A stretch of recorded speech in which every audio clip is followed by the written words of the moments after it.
Welcome to All Caps, where we finally got a game.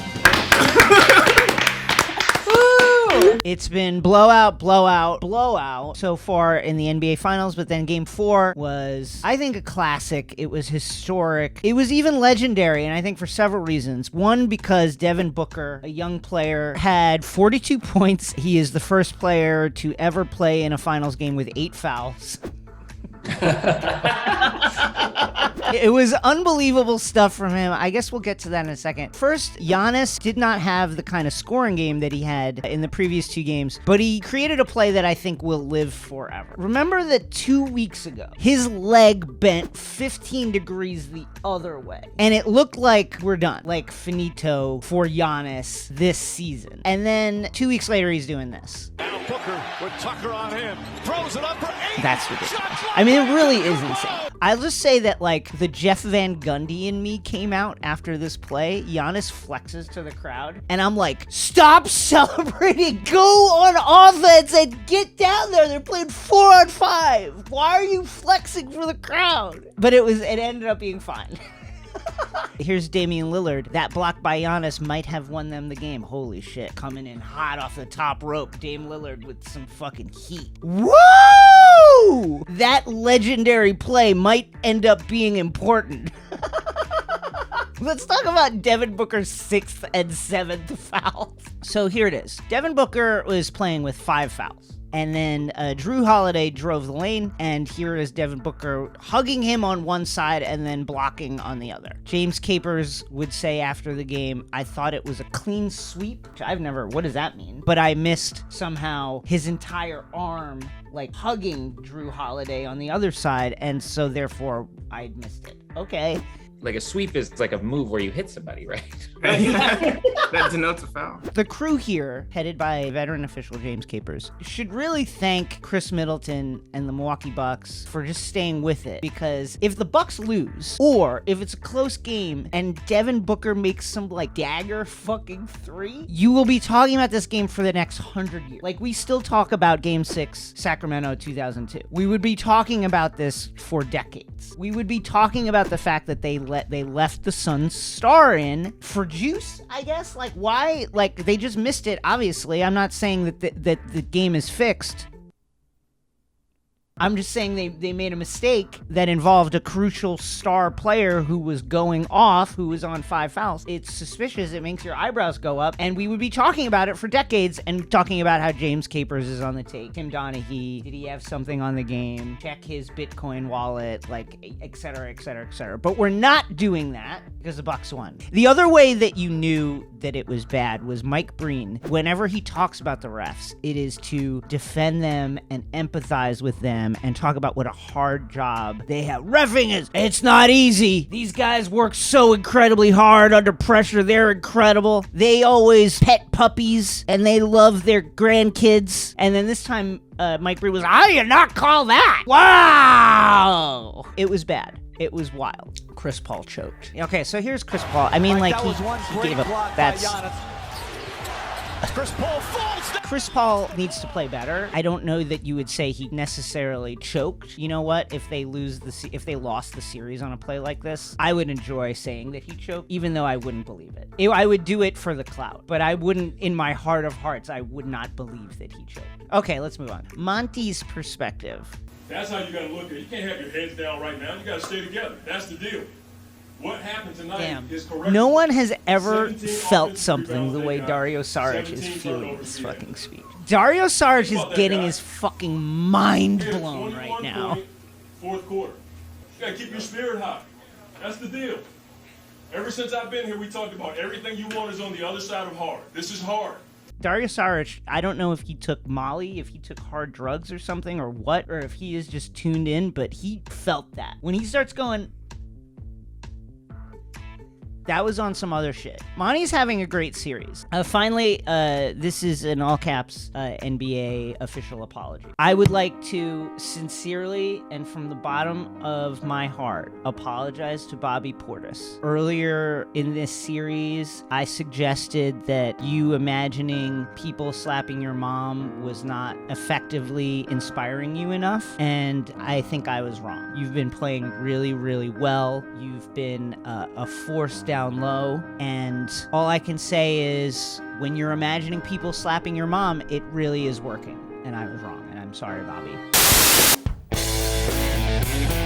Lopez way short on the three. Tucker grabs it. Back to Antetokounmpo, and the Bucks regain the lead. Yes! What a great NBA Finals. You know, Did my dad murder you?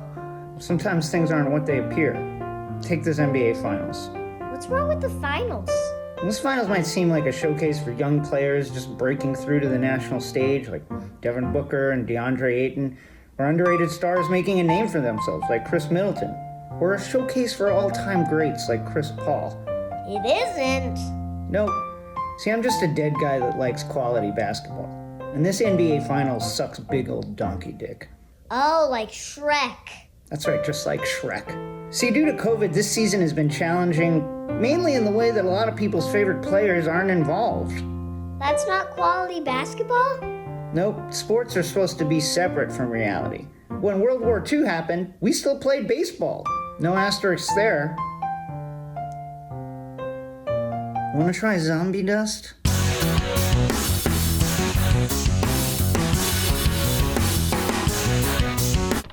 Hey, buddy, who are you talking to?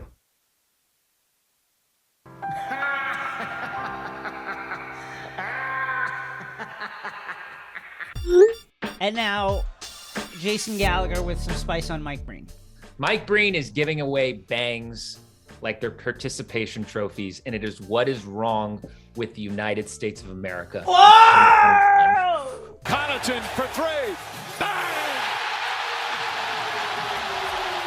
I gotta say, I think that the bang market is flooded right now. There's too much supply, and therefore the value of a Breen bang has dropped considerably.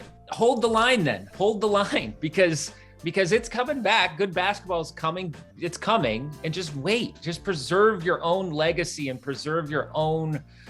You're losing the sauce. You're losing the flair of what a good bang can be. Now I hear a bang every time a guy makes a freaking free throw. It's like a joke. Let me devil's advocate this though. You're Mike Breen. You're in the booth. Sitting next to you are Jeff Van Gundy, who is just like complaining about everything. The basketballs today they're too inflated. And then you've got Mark Jackson, who's just like, I don't even know what he's saying half the time. He's basically like auditioning for it in the hope against hope that he will get a coaching job all the time. That's all he's ever doing is look at that defense by Tucker. There's a lot of people in this world that would love to coach a player like that. And that's what Mike Breen has to deal with all the time. And so, like, he's the only guy bringing any energy because you've got Mark Jackson being like, someone please hire me as a coach again.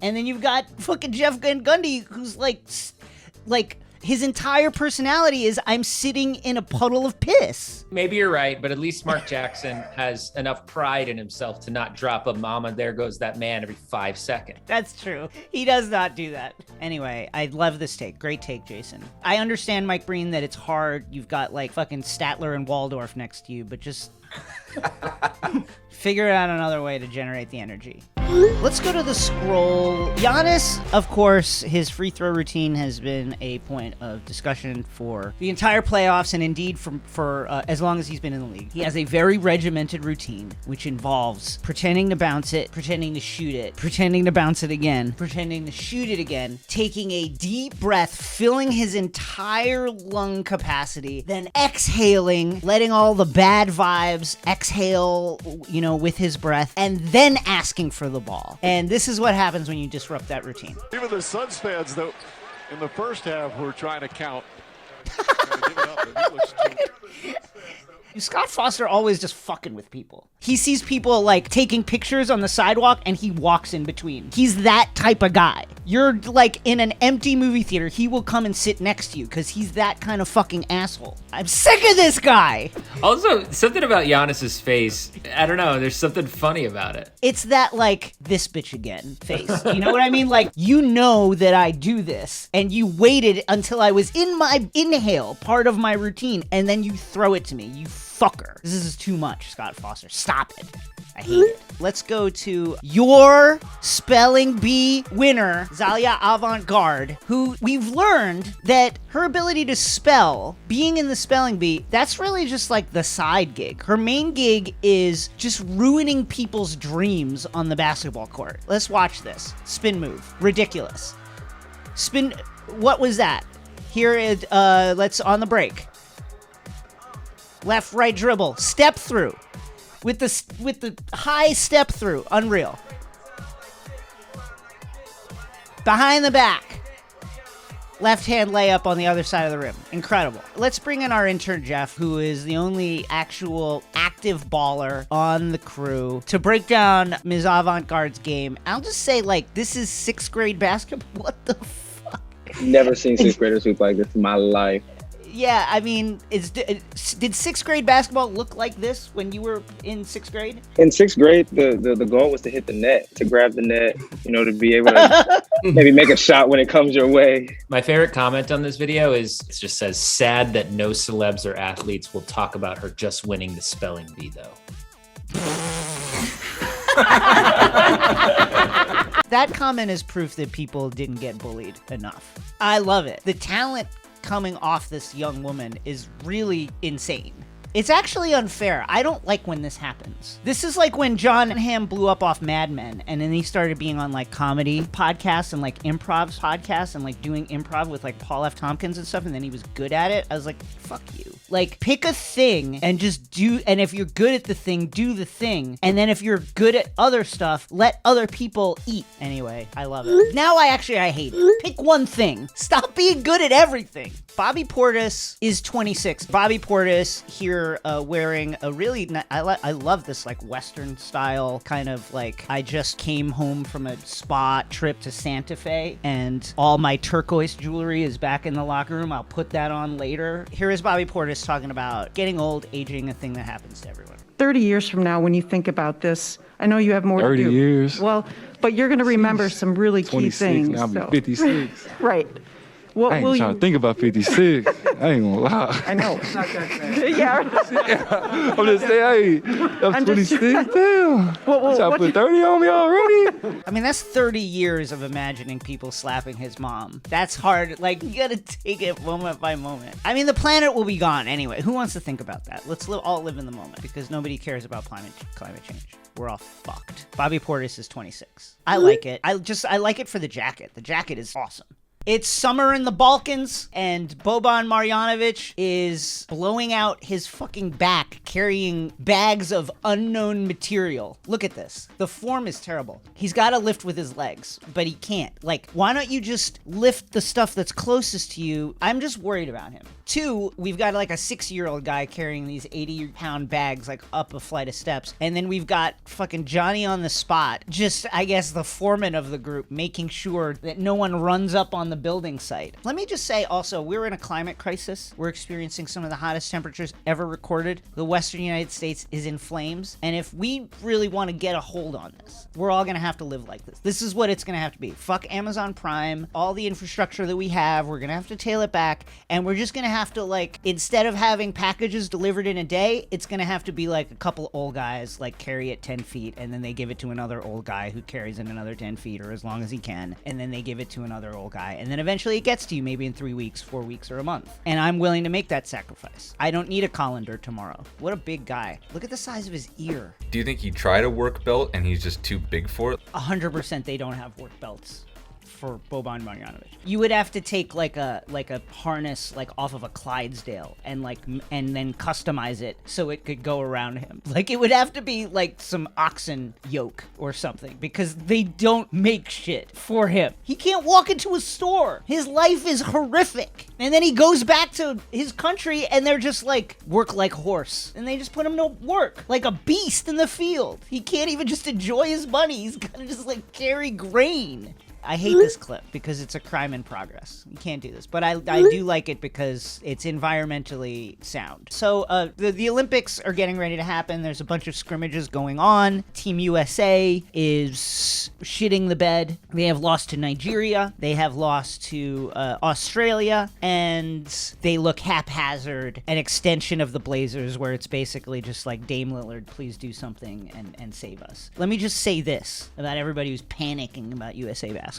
It's been a tough 14 months. I don't need to go into it, but you know why. NBA players have experienced a lot, and that's off the court. And then on the court, they've had two of the weirdest seasons ever, all mashed together in a very compacted amount of time. If they want to finesse free tickets to Japan to just hang out, who wouldn't? Right? Great food, great culture, cool fashions. Maybe play some basketball if we win, if we lose, whatever. I respect it. I think that's fine. Like, let's not panic about it. But anyway, Louis Scola, former NBA player, former Rockets player, former Pacers player, is continuing his run of organized international basketball with the Argentina men's team. And guess what? He's fucking jacked. It just shows what a haircut can do. Louis Scola rocked the Captain Caveman, like haphazard, like high school metalhead haircut for basically his entire NBA career. Then he was like, you know what? I'm gonna get the high and tight, and I'm gonna look like the comic book character Cable. And all of a sudden, like, I'm an action star. I could imagine him, like, putting John Wick into a headlock. Guys get a haircut. It's Poppy Scola. Louis Swola. Poppy Swola. Can we just call him Poppy Swola from now on? PJ Tucker continues to exude liquid from his pores. And then Drew Holiday had to deal with it. Somebody sitting here before me? No, it just got wet. Makes sense. That's the best outcome, is somebody who was sweaty was sitting there before you rather than someone took a piss on the chair. You know when you shake a wet hand and someone's like, I just washed my hands, that's like the best outcome. You know what I mean? That could have happened. Can I just say that? I love that. I love when you shake someone's hand and their hand is wet and they're just like, I just washed my hands. Yeah. What if you pissed on your hand? Are you going to say, listen, I just fucking pissed all over my hand? Like front, back, just full hot stream of piss, and then I shook your hand like a fucking psycho. If I shook any of your hands and it was slightly wet, I'd think just washed the hand or sweaty palms, which is a human thing. If they don't get a full like arid dryness to their hand, who am I to judge? If there's a little bit of moisture, okay, that happened. And maybe there's still some clumsiness with social interaction. We wanted a pound, but then I did the handshake. That's Frankenbeans. It's one of the worst things that can happen to a person. Wait, what was the original story? PJ Tucker is sweating, and it's fine. Anyway, so here is Drew Holiday sitting in a pool of PJ Tucker's game sweat, having to answer questions. It was so wet. It was like, I was like, yeah, okay. I mean, if you look at his jersey, though, like he is. No, he's working. He's working. Yeah. You don't need to explain. Guys sweat during a 48-minute basketball game. Anyway, I love this. I think sweating's important. I think people should be allowed to sweat, but I also think that players should be allowed to dry off and shower before they go immediately. Like, do we need these answers right now? What is this, like a fucking radiation leak? We don't need them. They can take like 10 minutes to shower. I'm sick of Mark Jackson. Giannis, everybody's talking about what he can't do, but I'm talking about what he can do. If I was his coach, all I would talk about is what he can do. Because mama, there goes that man.